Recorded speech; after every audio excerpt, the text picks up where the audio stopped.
Hello, and welcome to the Real-esteem Podcast. Today is December the 29th, 2017. I'm your host, Patrick Tabor, and on the parenting edition, we're going to talk about correction. In today's society, correction seems to be a bad word, or something we shouldn't talk about or shouldn't even do because it really bothers people. They run from accountability. They run from correction. They run from being able to be confronted about circumstances that we need to deal with. And in that, we do not grow. In Hebrews 12 and 11, it says, "For the moment, all discipline seems painful rather than pleasant, but later it yields the peaceful fruit of righteousness to those who have been trained by it." So for our children, we want them to understand that discipline is good. And if someone is willing to discipline you the right way, then what they're doing is loving or caring about you enough to make sure that you follow the correct paths and you do things in the right way. You don't do things that are going to disrupt or detract from your life. So really, discipline is a good thing. And in Proverbs 12 and 1, it says, "Whoever loves discipline loves knowledge, but he who hates reproof is stupid." We cannot allow our children to become opposed to understanding the reason for discipline. We can't let them fight against correction, fight against accountability.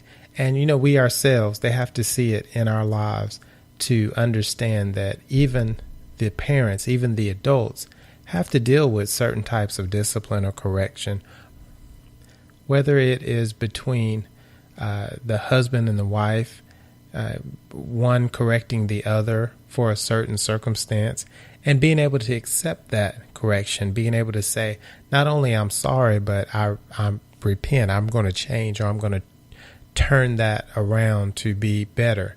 If kids see that, then they'll understand discipline better. But if they always see you bucking against the correction or not wanting to be accountable, not working with or even trying to see if there was a fault within you that could have been a problem, then the kids are going to follow your lead in fighting against any reproof and discipline. And they don't need any extra help doing that. We are all born in a sin, so we naturally can gravitate to trying to rebuke and stand against correction. But the issue I have is that we've got to set a good example for our kids so they can see how to accept discipline and that discipline is good. Lastly, Proverbs 22 and 15 says, "Folly is bound up in the heart of a child, but the rod of discipline drives it far from him." We are required to discipline our children. Now, however you discipline your child, that is between you and God.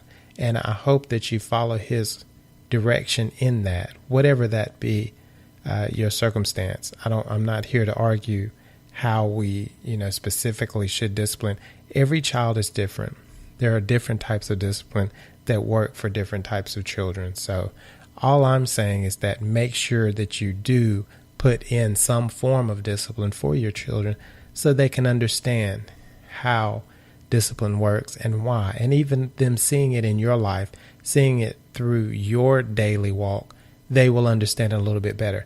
The reason I say this is because no one's going to love your children as much as you.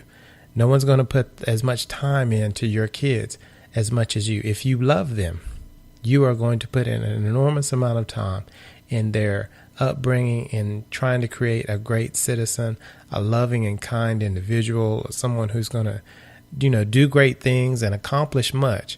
But they're also going to have the right heart. That's what you want out of your children. So you're going to put your time, sweat, effort, equity, everything you can within that child because you want them to be prosperous. You want them to do better than you. You want them to do well. So the world is not going to treat your children as good as you do. They're not going to love your children as much as you do. And your children need to recognize that if they learn accountability, if they understand discipline now while they are with you, then when they get in the real world and understand that people may not care about them as much, may not take the time out to help them understand how things should work, and they may not be concerned about the correct type of discipline, then they won't know how to handle the world. And that's what causes a lot of children when they grow up to be thrown off into a new world and not realize how this world really is. And we want to prepare our kids for battle before they even get out in the real world. So I hope you got something out of this today. Grace and peace.